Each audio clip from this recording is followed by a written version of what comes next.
अस्सलाम वालेकुम नाज़रीन, सरापर कदाब से मुखातिब है। आज दूसरा दिन है पाकिस्तान की सुप्रीम कोर्ट में तहरीक इंसाफ की मखसूस नशस्तों के हवाले से मामला चल रहे हैं।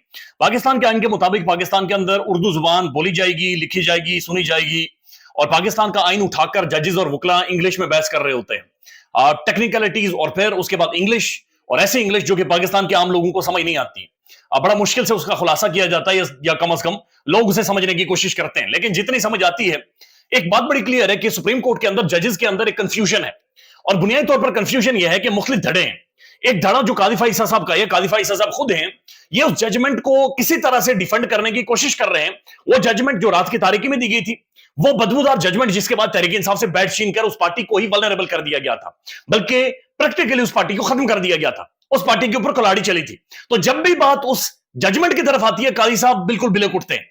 यानी ये हैरान कुन है कि एक तरफ हमें नजर यह आना चाहिए था कि जजेस सारे कोशिश कर रहे हो एक नुक्ते तक पहुंचने की, लेकिन यहां पर जो नजर आ रहा है वो एक आपस की कशमकश है, आपस की एक लड़ाई है, अपने आप को ऊपर दिखाना है। यानी कादी फाइज साहब बार बार टोकते हैं, बार बार बातचीत करते हैं। आज भी उन्होंने 2 से 3 दफा कहा उस जजमेंट का जिक्र ना करें, उस जजमेंट के बारे में बातचीत ना करें, बल्कि ये कादी फाइज साहब को सुन ले, अब से सुन ले कि ये बार बार जजमेंट जजमेंट जजमेंट और किस तरह से ये कह रहे हैं कि उस जजमेंट का जिक्र ना करें, उसके बारे में बातचीत ना करें। ये सुन ले। I think that's not a fair characterization, my lord, that I am saying that it eliminated the political parties. पहली बात यह है कि पहली एक दफा बात होती है कि जजमेंट की बात ना करें और फिर जजमेंट की बात हो रही है। अगर जजमेंट की बात है तो कम से कम खोल के पढ़ें। My lord, I am not referring to it. नहीं तो please argue your way, because that's not the judgement, it is the law. इसमें पढ़ने जरा paragraph 15, in the instant case no one sought to deprive the PTF an election symbol, not the ECP, the government, nor any political party. Now, one of the things is when you don't hold an election, that's the result. You can do it tomorrow, election kar lein, le lo वापस symbol. It's not a end time thing. I mean, I was very surprised कि election फिर भी नहीं कर रहे हो।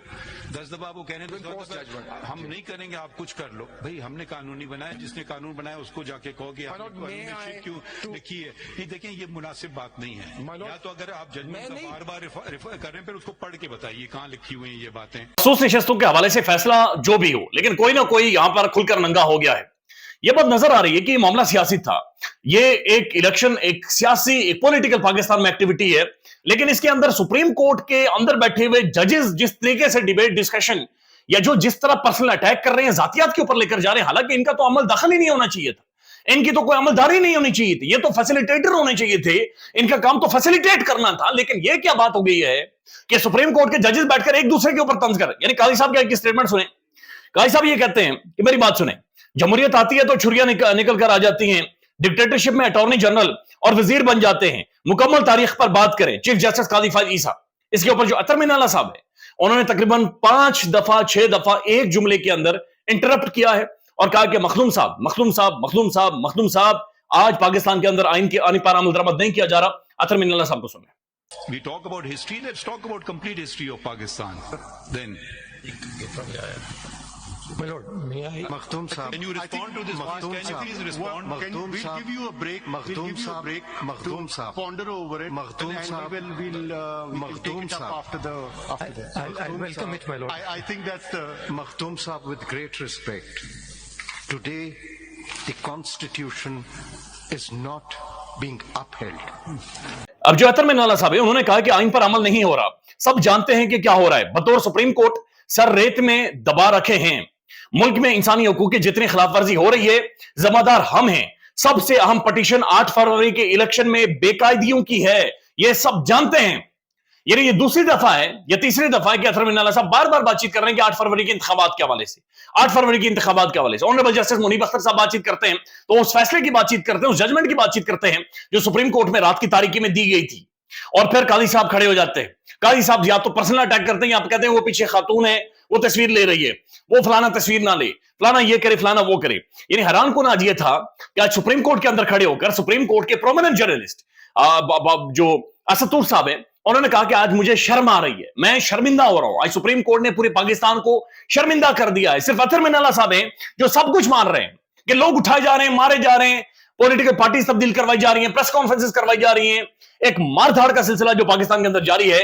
लेकिन कादी साहब इस बात को मान नहीं रहे और कादी साहब इस बात को बचाने की कोशिश कर रहे हैं। और फिर अंदाजा लगा लें कि सुप्रीम कोर्ट के जजेस को लेकर डिबेट ये हो रही है कि अच्छा जी फलाने जजेस का ग्रुप ये है, फलाने जजेस का ग्रुप ये है। भाई ये केमिस्ट्री या जजेस के आपस में केमिस्ट्री गर्लफ्रेंड बॉयफ्रेंड की होती है। जजेस तो आइन के मुताबिक आजाद जजेस होते हैं। जजेस का काम तो फैसले देना होता है। जजेस का काम तो होता है ठोक कर ठप्पे लगाएं, ठोक कर फैसले दें। लेकिन यहां पर यह है कि जजेस की केमिस्ट्री मैच हो रही है, फलाने जजेस की फलां के साथ केमिस्ट्री मैच हो रही है। तो ये बॉयफ्रेंड गर्लफ्रेंड का वैलेंटाइंस नहीं है कि जहां पर केमिस्ट्री आपने मैच करनी है, आपने फैसले देने हैं। और जो अगर कोई काली तारीख है, किसी ने काला फैसला दिया हुआ है, वो अपना काला फैसला माने और इन चीजों को ठीक करे। जो मती अल्लाह जान साहब लिखते हैं, मखसूस नशिस्तों के केस में फुल कोर्ट में कादी का बैठना काबिल एतराज है, क्योंकि वजीर कानून ने कहा था कि हुकूमत कादी साहब को 3 साल की एक्सटेंशन देने के लिए आईनी तरमीम करना चाहती है और मखसूस नशिस्तों से ही हुक्मरान इत्तेहाद के पास 2/3 अक्सरियत पहुंचती है। अगर कादी साहब या उनका जो ख्याल बेंच है, ये जो केमिस्ट्री मैच होती है, ये इस सारी चीज को रोटेट कर लेते हैं, पलट देते हैं, और ये मखसूस नशिस्तें तहरीक इंसाफ को नहीं मिलती खुदा न खास्ता, या फिर बाकियों में डिवाइड कर दी जाती हैं। जिस तरह से आज ऑनरेबल जस्टिस साहिबा ने बाकायदा से इसके ऊपर आयशा मलिक साहिबा ने इसके ऊपर सवाल भी उठाया कि कैसे मुमकिन है कि एक पार्टी जो डिजर्व करती है कि उसे 17 मखसूस नशिस्तें मिले, उसे आपने 10 एक्स्ट्रा देकर 27 दे दी। ये कैसे हो सकता है? बल्कि इसके ऊपर नोक जोक भी हुई है और वो मैं आपके सामने रख देता हूं, चूंकि वो बड़ा इंटरेस्टिंग मामला है। जस्टिस आयशा मलिक के अहम तरीन सवालात 5 मिनट की जबरदस्त बहस ने वाजे कर दिया। आपको एक्स्ट्रा मखसूस नशिस्तें कैसे मिली? जस्टिस आयशा मलिक का अहम तरीन सवाल। वकील मखदूम अली खान का बार बार लिस्ट जमा करवाने का हवाला। चीफ जस्टिस फाइज ईसा ने रिमार्क्स दिए कि हम आइन दोबारा लिखना शुरू कर दें क्या? हम आइन दोबारा लिखना शुरू कर दें, आइन में पहले से दर्ज मुतनासिब नुमाइंदगी का फार्मूला समझाएं। जस्टिस आयशा मलिक। बार बार यही सवाल हो रहा है कि जिनकी 17 सीटें बन रही हैं, उठाकर अब 27 सीटें उन्हें दे और मखसूस नशिस्तें उनकी पूरी करवाई जा रहे हैं। ये आंदों में ऐसे ये रेवड़ियां बांटी जा रही हैं, ये मिठाइयां बांटी जा रही हैं, ऐसा महसूस हो रहा है। तो लिहाजा सुप्रीम कोर्ट में बड़ी एक सख्त किस्म की बहस हुई है, तलखी भी हुई है और बहुत सारी चीजें खुलकर सामने आई हैं। और जितनी ज्यादा समातें होती जा रही हैं, उतना ज्यादा कादी फाइज ईसा साहब अनकंफर्टेबल हो रहे हैं। अतर मिल्ला साहब ने आज कहा कि इलेक्शन कमीशन ने इस अदालत के हुक्मनामे की गलत तशरीह की। अब अंदाजा लगा लें, गलत तशरीह का मुराद यह है कि आपने एक पार्टी को वल्नरेबल कर दिया, आपने इंतखाबात 2024 को वल्नरेबल कर दिया, हुक्मनामा जारी करके आजाद उम्मीदवार डिक्लेयर कर दिया। इनके पास फिर कोई और चॉइस बची नहीं थी। सारा मसला ही उस हुक्मनामे का है, वो जो कादी फाइज ईसा साहब का था, उस हुक्मनामे का कि तहरीक इंसाफ के पास, इन लोगों के पास चॉइस ही नहीं बची। आपने इतना ज्यादा वल्नरेबल उन्हें कर दिया। अब एक और कुछ आंतरिक डेवलपमेंट है। एक तो ऑनरेबल जस्टिस बाबर सत्तार साहब ने वफाकी हुकूमत की जानिब से जो ऑडियो लीक्स केस है कि ऑडियो कौन लीक करता है, रिकॉर्ड करता है, फिर जारी कर देता है, साबिक वज़ीर आज़म इमरान खान साहब की यानी सिक्योर लाइन से की गई ऑडियो गुफ्तगू भी लीक कर दी गई थी, वो भी लीक हुई थी।